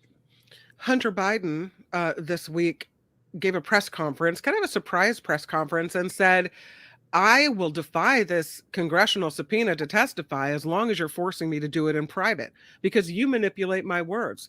Now, if you let me do it in public where everyone can see exactly what I said and you guys can't pop out afterward and, say all these things that I said that I didn't, that's one thing. But if you're going to make me do it in private, I'm not going to play your party game. Yeah, I get that tactic, and I think it's probably a good tactic. It could result in some sort of contempt, but because he's saying that he would do it if the circumstances were different, I don't know if that counts as contempt. So I think it's probably a good legal play by his team and by Hunter Biden. And look, I mean, you have this Hunter Biden stuff going on. He is being indicted, right? I mean, you cannot. That it's a Democratic president, and under whose administration the Justice Department is the stewardship of the Justice Department happening under a Democratic president. There's no pushback and no blocking. And they've indicted the president's son on 9 different counts on top of the gun charges that he was already indicted for, firearms charges. So it's a pretty impressive thing to see happen from the home team onto one of the home team players. I was reading an article about the former prosecutor on the Hunter Biden case who said she received threats and she was harassed. I guess at this point, we shouldn't be surprised that anyone involved in one of these legal cases is going to be the target. But her name is Leslie Wolf. She said she was the target of right-wing criticism after IRS whistleblowers complained that the Justice Department was really slow-walking this Hunter Biden case, is what people thought. And there were complaints about that. And the minute that came out, open the floodgates. Here comes the threats. Yeah. No, and that's like you said, Kim, that's the sort of thing that just happens almost by default now. Whenever there is something that can be seen as partisan or that people don't like, here come the threats, So it's kind of a new normal that may recede at some point when some people recede, but I don't know that it's going to go away entirely. But again, I think that the point that you have to underscore here is the fact that whether it was slow walked or not, we are 2.5 years into a presidency, more than 2.5 years into a presidency.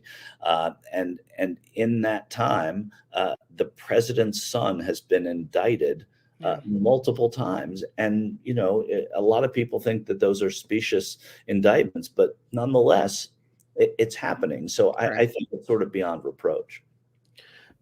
Something else happening in Washington, D.C. The Republicans apparently are checking out and going on their holiday break, even though they were told, listen, you guys need to stick around and follow up on the emergency spending bill that will give assistance to Ukraine. There were major immigration reforms they're trying to tie to this as well. But apparently, the word is they delayed the start of the holiday break Thursday to allow more time. But a lot of them just left, and the GOP controlled House recessed, and they're not scheduled to come back until January 9th. Yeah, members are going to member. I think that bye-bye.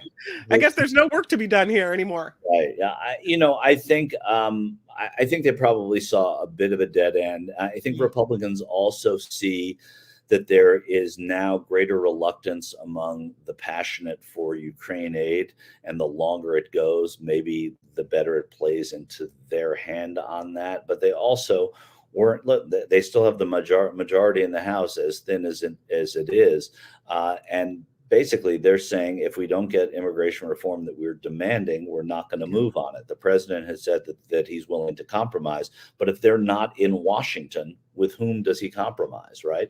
And so I think that they're probably shooting themselves in the foot a little bit, but over the holidays, people sort of forget, then they come back, begin anew, and I don't think it's necessarily harmful, but it is harmful in that Ukraine is on a budget, and Ukraine, now you have the EU saying that they're going to begin looking into adding Ukraine and Moldova to the European Union, and I'm sorry, to NATO, not the EU, to NATO, and that happening right now is an important, almost retort to the Republicans in Congress, because I think the way I read into it anyway, it means that they're going to get support from other places, which helps Republicans who don't want to give the money. But it's, we all know where most of the bulk of that spending is going to come in protecting Ukraine. I do think that it's going to probably hurt in the long run, but only a very little bit. Do you think that Nikki Haley, to change topics, there's any thought by women that this could be the first female president of the United States? Does that give her a bump in any way, or is it more detrimental to her performance? I think the one time we've seen that that there was not this united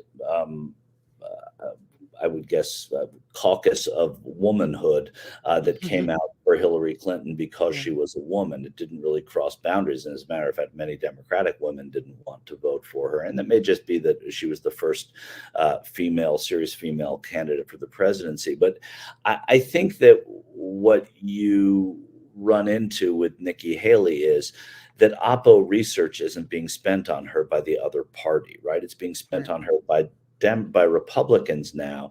And so it's not the kind of Oppo that would hurt a female candidate. When you see where she has been, both as governor and former governor of South Carolina, on the issue of abortion, for example, which we have seen now repeatedly matters to women of all parties and of all political stripes, when they see where she was in a very restrictive way as a governor on abortion, I think that's going to hurt her with women more than going to help her just because of her gender. Yeah. I was reading an article about progressive voters pulling away from President Biden for a number of reasons. First of all, the possible changes in immigration policy at the border, and also the stance with President Biden's administration supporting Israel. A lot of people are thinking that's not the way they want to see America go. And so because of that, in key demographics that were Biden supporters all the way, he may be feeling a little bit of pushback. Now, I don't know how someone who's progressive really votes for anybody other than Biden, if only to make sure that a Trump doesn't get back in. But that's what I'm hearing. Well, I mean, young voters typically don't vote, and they're the most vocal against, older established people in politics. When I say they don't vote in the numbers. Many millions of them do vote, thankfully, and they vote in both parties, and they're active, and certainly their voices are heard. But it's a depressingly low number of people who are young voters who do vote in the 18 to 25 range. What you have, though, is like you just said, Kim, is where are these voters going to go? I mean, right. Who are they going to go vote for? They're not going to vote for Donald Trump. They may sit it out. They may, I think if you look in totality, and I think the Biden people are going to be able to do this, and I think Bernie Sanders will help and others will help as well, is they're going to talk about what he has done as a presumed moderate president, somebody who was looked at as a moderate senator for many years, even though at the time he was looked at as a liberal lion, even for a moment, on some social issues. That they're going to see that his record was far more progressive than anybody had anticipated. And Israel has been taken on by progressives. For some reason, they've taken a side against a sort of vocal side against Israel now. And I say for some reason, there's a lot of killing and murdering and war going on. And when you see how it's being perpetrated, a lot of people take umbrage at it, but they overlook some of the other parts of it as well, which is, and I think Biden has tempered his stand and has told Israel that they've got to go a little slower as well. So I don't know where they're going to go. I just don't know where those voters go. No, unless they're voting for RFK Jr. or who was the other person that was trying to get on the Florida ballot? Is it Dean Phillips or someone? Dean Phillips, Frank User, Marianne Williamson. There are people running, but there's not really a place for them to go. And it's not productive to the issues that matter to them most. You know, if because it splits the vote, right? And then progressives, as opposed to conservatives and Christian conservatives specifically, they always let the perfect get in the way of the good. And on the other side, they don't do that. They don't let the perfect get in the way of the good. They say, all right, somebody like Donald Trump, we will hold our noses on all of the things we know inside and we have seen publicly that he has said and done, and how he is not a picture of, a Christ following candidate. And then we'll vote for him. We'll support him in big numbers, and then we'll get 3 Supreme Court justices. Seems to work on the other side, and progressives should take a little bit of a lesson from that. I've heard that from Republicans who say, you know what, I don't like Trump, but I like his policies. Yeah. And so because I know what the end game is, I can deal with him, right? And his wackiness because I like what's going to happen. So I don't know. I wish Democrats could be more like this, or progressives could be more like let's see what the end game, what the real big picture is here. You have to play a long game. Yeah. Another story I didn't talk to you about. I want to throw this one at you because I was reading that starting next year, federal candidates will be more easily able to use campaign funds to pay themselves salaries. This is under a rule by the federal election regulators. They approved it 5-1, aimed at helping ensure that Americans of modest means can afford to pay for these big, expensive campaigns. But really, is this really what we need? I think it's a great idea. Do you? Yeah, absolutely. If you're a shoemaker and you have to go to work and you're running a shop, and if you don't, put soles on people's shoes, and you cannot afford to run and do a very expensive thing, which would take 4 months away from work, or in a primary, even longer if you make it to the general, and you can get a stipend from your campaign, I think it's totally appropriate. I mean, you should not have to quit your job to run for Congress, or to run for mayor, or to run for Senate. Right. It is. And so I think it does level a playing field. You have a billionaire class in the United States Senate, or certainly a millionaire class at the very least in the United States Senate. And it makes it a prohibitive thing to get into if you are someone of modest means. So I have no problem with it. If we have unlimited, corporate PAC money going into campaigns, and we have, $2,600 maximums for many, many people to give to a congressional campaign, for sure, that person should be able to give themselves, $500 a week or whatever it is to be a candidate. When I read that, though, I thought, here's another way that people can abuse this system and suck more money out for reasons that really aren't legitimate. Well, right, but it's public. So if you pay yourself $50,000 a month, that's a public disclosure, and you're going to have to answer to voters for that. But if you give yourself $500 a week because you're running for Congress, and you can't be a waiter, or you can't be, a bellhop, or whatever the hell it is, absolutely you should be able to do that. All right, Michael Shure, thank you for checking in from your darkened hotel room in Phoenix. Sorry about the lighting. No, it's good. It's an evening ambiance. Thank you for that, because I know that we all wanted to see you, and if you hadn't done it then, we would all miss you when this show airs. So very, very grateful that you did it, and I hope that you make it home safely tomorrow. Thanks so much, Kim. We'll see you. Get your flight out and get everything situated. So thank you so much. All right. Goodbye. It's Michael Shure, everybody. See if I can get your applause. Can't go out without the applause. There it is. Thank you. Thank you for coming on the Mark Thompson Show. Michael Shure. We'll see you later.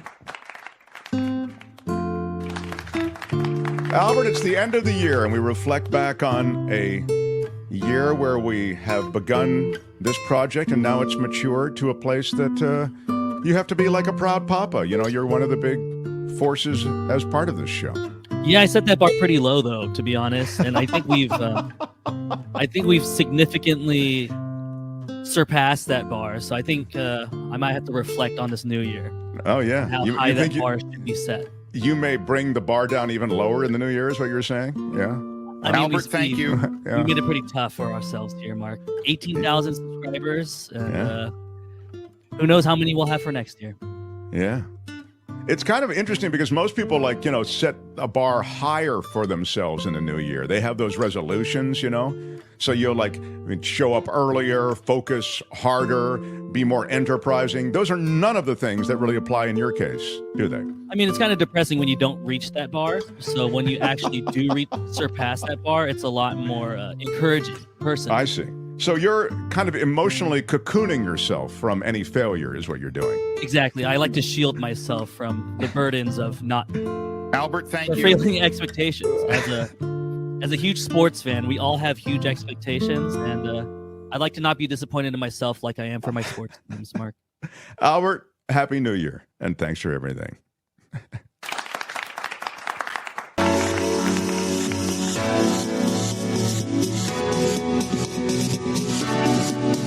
The Mark Thompson Show. Smash it with your iron rod. Who's Mark Thompson? Hey, which one of you is Mark Thompson? What he's got going here is a situation. It's unbelievably offensive. Put up your pants, my man. Pull up those pants. Ralph Nader just sent me a book. Did he send you one too? I offer this sincere apology to you today. Everything is going extremely well. Calling me a liar? Now what you calling me? You, sir, are a liar. You are a cover-up artist, and you are a liar.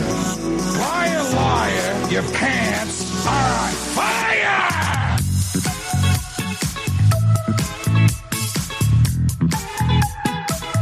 A Google told me. Can you let him finish, sir? It was wrong, it was stupid, and I'm trying to be a better person. No, no, no.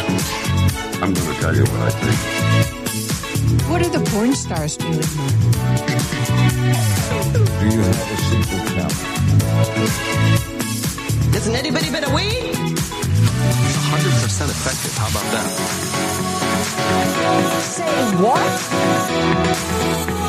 And this is their new host. There is no defense for my conduct. I misspoke. I stand corrected. And I wanted to apologize to the Asian community, the Asian American community.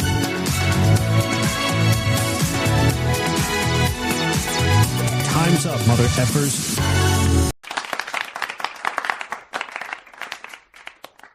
Welcome back. We have the movies to review. We have entertainment to discuss. We have all things Culture Blaster to get to. So let's bring him in without further ado. It is Michael Snyder, everybody, and I will tell you right now, he comes and goes on a rainbow. How's it going, buddy? Hey, that seems a little more like a roller coaster, Kim, but I love the gesture. I love it. I guess I should make a rainbow like this, not like this, right? No, it's all good. Hey, Hanukkah is over, and I'm relieved that there's been a minimum of house fires from flaming menorahs. That's a good thing. Yes, and now on to the Yule logs. In other words, keep your extinguishers handy. Wait. I have a Christmas riddle for you. Are you ready? Okay, here, hit me. Why does Santa try to avoid Mrs. Claus a few days every month? Why is that? Because she has Krampus. Oh, it's Krampus, the Santa doppelganger, the evil right. Santa. Oh my God! I'm with you. Mm-hmm. I'm sorry. Want to talk movies?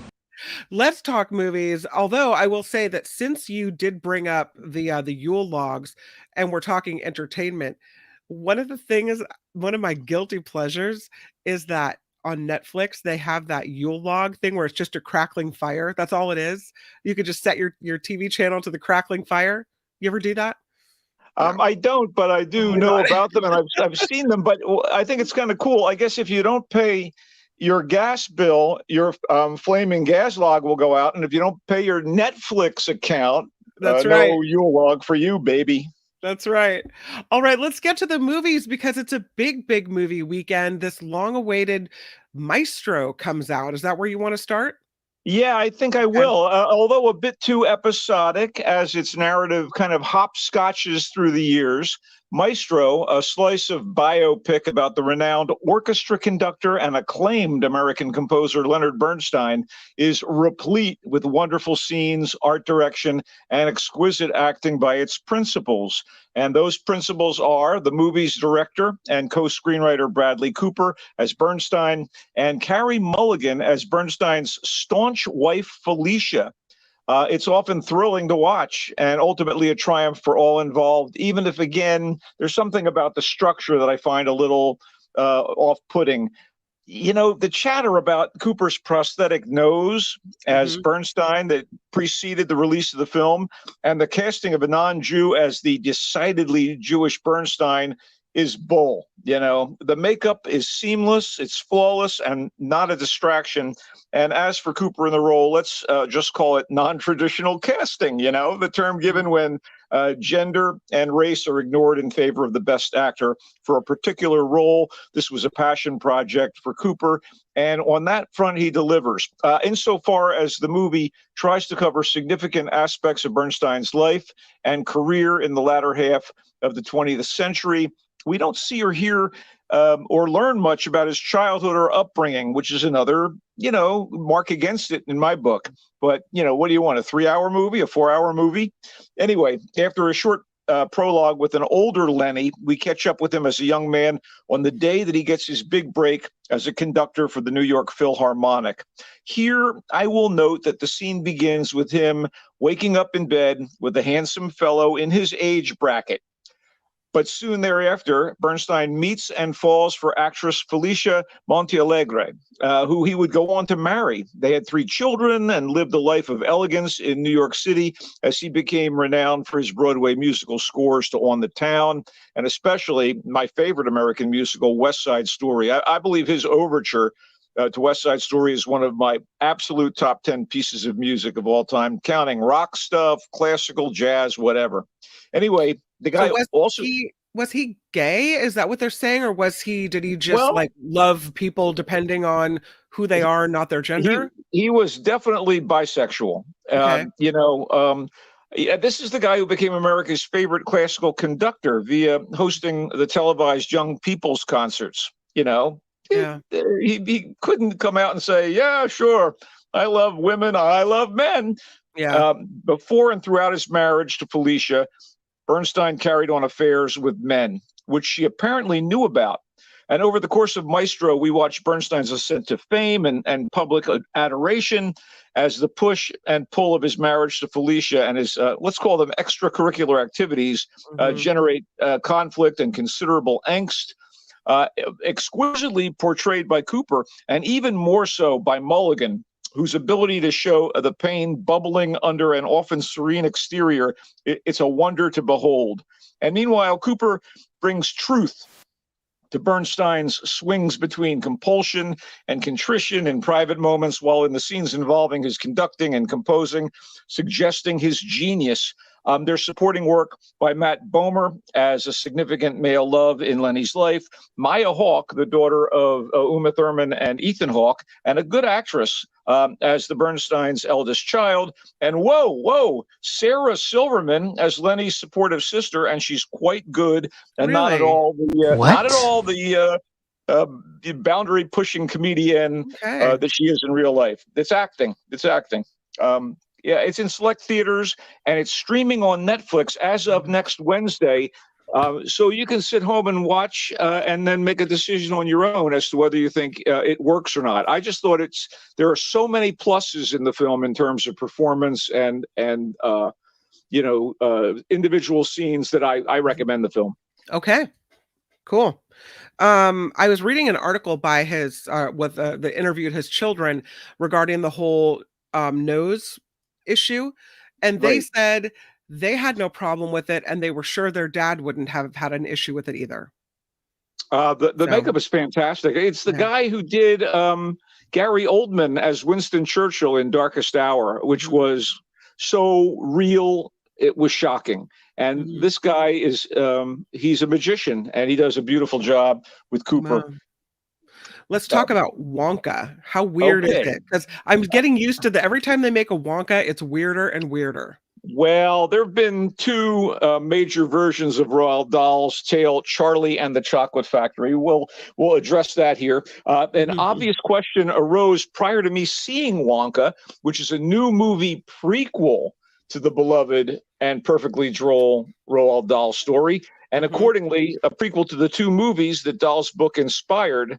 And the question that arose was, why, other than a cash grab, should anybody bother to tell the origin of the clever, manipulative, and magical chocolatier Willy Wonka, who was played previously by Gene Wilder, and then most recently by Johnny Depp, and I believe, in a lesser version of the story done by Tim Burton. I mean, Willy is so enigmatic, especially Wilder's Willy, who is kind of this charmingly creepy combo of jocular and sinister. So, despite going into the screening of Wonka with a chip on my shoulder, a chocolate chip, that is, I walked out with a big smile on my face. It may sound like I'm damning Wonka with faint praise, but I felt like it was so much better than it had any right to be, considering its conception. And there are reasons. Starting with its director, Paul King, who helmed the two absolutely delightful Paddington Bear movies. I don't know if you've seen those with your family. Trust me, I have. Yeah. And they are really good. Yeah. And it also, King's Wonka co-screenwriter, Simon Farnaby, helped to create the witty and engaging UK sitcom Ghosts, which spawned the popular American version of the show. And then there's the enthusiastic cast led by Timothée Chalamet as the, dare I say, lovable 20-something Willy. And it's also chock full of notable comedic talents, including Oscar winner Olivia Colman. Yep, she started out in comedy. Keegan-Michael Key from Key and Peele. Rowan Mr. Bean Atkinson. Sally Hawkins. Matt Lucas.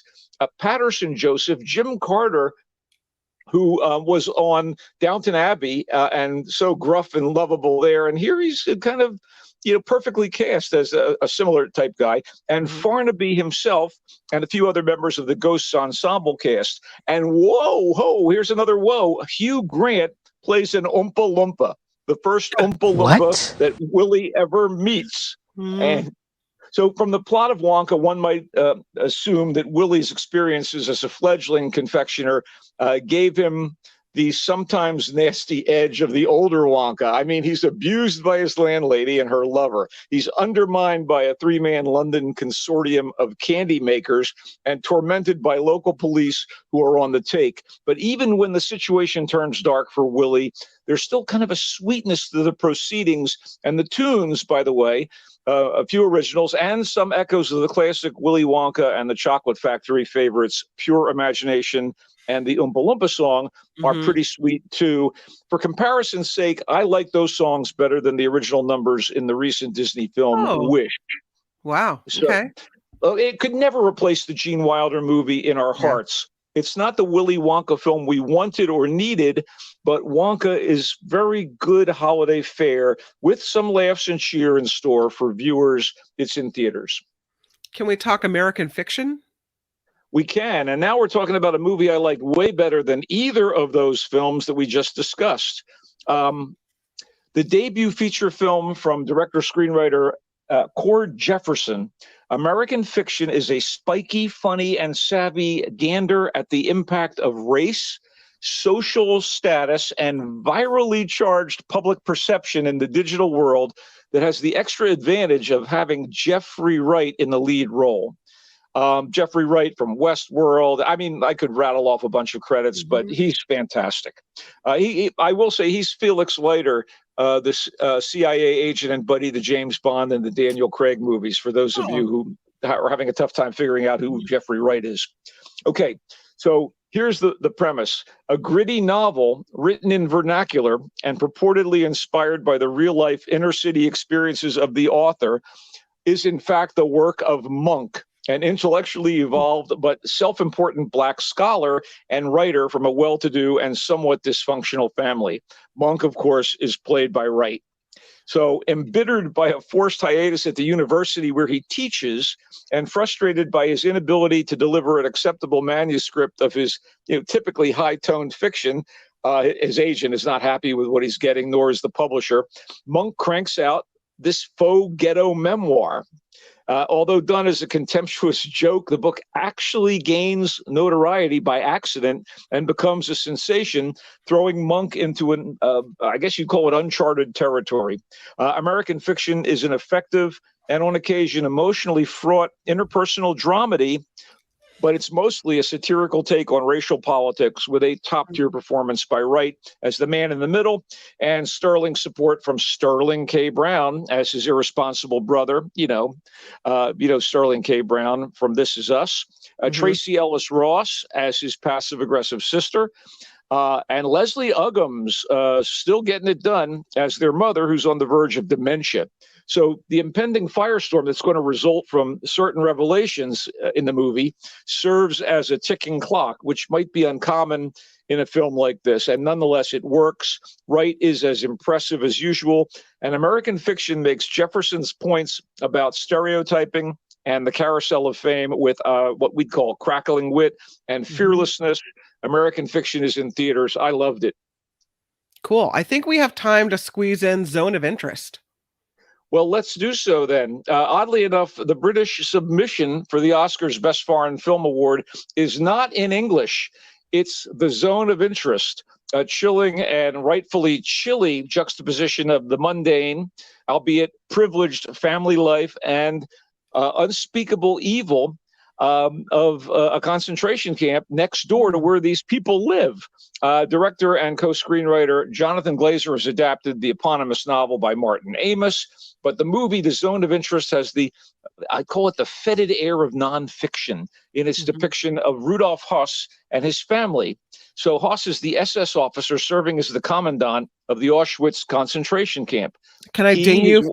Can I ding you for fetid? I'll ding you for that. If you want. His wife Hedwig, and their wholesome-looking family live their comfortable lives in a nicely appointed house next door to the camp with its ovens belching smoke and the occasional sound of gunfire. Occasionally the wails of the prisoners can doubtless be heard from behind the camp walls, even as the Höss family and their servants entertain guests in the garden by the house.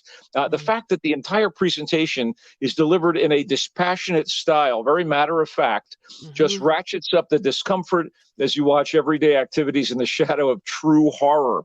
So Christian Friedel and Sandra Huller as Rudolph and Hedwig are the embodiment of the phrase banality of evil as they go about their lives at home while a nightmare plays out next door. The Zone of Interest looks at the Holocaust from a different perspective, which doesn't lessen this terrible stain on history. It's not easy viewing, but I think it's essential and another one of the best movies of the year. The Zone of Interest is in theaters, select theaters this weekend, and opening in other cities such as San Francisco within the next week or so, I think.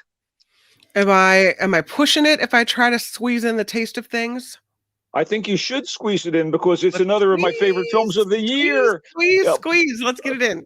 Okay, this is a beautiful, passion-infused, and appetite-sharpening mix of Belle Epoque period drama, love story, and foodie movie. I think you're going to really adore The Taste of Things, Kim. It's set in the Sylvan French countryside, circa 1885, and features the incandescent Juliette Binoche as Eugénie, a blithe woman whose kitchen skills enhance the reputation of her boss, Dodin, who is a man considered one of the great chefs of the era. By the way, it's a French foodie movie, so I will refrain from making a joke about Juliette's brioche. I just can't do it. I'm sorry. Anyway, for 2 decades, Eugénie For 2 decades, Eugenie has worked as a cook under Dodin, who is played by the sturdy and studly Benoit Magimel. Their collaborative cuisine has made Dodin, and to a lesser extent, Eugenie, renowned. It's evident that they have deep feelings for one another, although Eugenie won't marry Dodin. So to woo her and get her to commit to their romance, he starts preparing exquisite meals for her, and we are party to the preparation and consumption of these glorious repasts. Benoit and Magimel, with their lovely chemistry, they're just like the perfect ingredients for this on-screen feast. And if you don't salivate and or tear up while watching The Taste of Things, there's no hope for you. It's the latest movie from award-winning French-Vietnamese filmmaker Tran Anh Hung, whose first big splash was with another mix of the gustatory and the romantic, 1993's The Scent of Green Papaya. Turbulent and dramatic and delectable, The Scent of Green Papaya caused a sensation at Cannes when it was released and won a César, the French Oscar, and received a foreign language nomination at the Academy Awards. The Taste of Things is just as delicious as Green Papaya, but warmer, more whimsical, and sweeter. I ate it up. It's in theaters. It's in theaters. A quick recap. You say Maestro. You recommend it. You had problems with some of the structure, but you recommend. Wonka. You liked it. You thought it was worthwhile. American Fiction, you loved it. And also The Zone of Interest and The Taste of Things, 2 movies you say are 2 of the best movies of the year. American Fiction, The Taste of Things, and The Zone of Interest are all in my top films of the year. And by the way, The Zone of Interest is it has subtitles. It's in German and largely, and The Taste of Things, of course, is in French, and they should be seen in the original languages with subtitles. All I can tell you is those are good films, Kim. Those are some good movies. Well, Michael Snyder, our Culture Blaster, we adore you. As we head out, what do you think of the 49ers this weekend? Because I know you're going to give me your thoughts on the game, right? I think it's potentially a trap game because they have just run through the Eagles and longtime rivals, the Seahawks. But they've got to come correct. And even though they have a lot of injuries on the defense, I do believe the 49ers almost unstoppable offense should be enough to push them to a victory. And I'm hoping that no one gets hurt and that they keep plowing forward because greater challenges await, like the Ravens on Christmas Day at Levi Stadium in Santa Clara. What a game that's going to be. Don't look too far forward, though, you know. Awesome. Michael Snyder, thank you for being here. I'll see you next Friday. Michael Snyder, he comes and goes on a rainbow. That's right. Go Niners! Snyder, bye! Bye! Awesome. Good movie reviews and great interview with Michael Snyder. Some people to thank. Luis, who writes a lovely note. Thanks, Kim. An amazing job of doing the interview with Michael Shure while enforcing a troll. Yes. Thank you, Luis, for recognizing my efforts there. Appreciate it. Kathleen Bryant with a $20 super sticker. Thank you so much. Thank you. Really, you're appreciated very, very much. It is $1 a day Pinky. Thank you very much for that. And Karen Combs, who jumps in with a $5 super sticker. Much appreciated. And another $5 from Luis. Albert, what happens if you set the bar low and you're doing the limbo? Seems you might have a situation. Thank you very much, Luis. Very funny. And thank you for the contributions. As you know, the show is crowdfunded. We are at themarkthompsonshow.com. Themarkthompsonshow.com is where you can find us if you're looking for that. For the Mark Thompson Show. Bye-bye. Bye-bye. If you're looking for the Patreon and PayPal links, that is it. Thank you. I'll see you on the After Party Live, everybody. Have a great weekend. Bye-bye.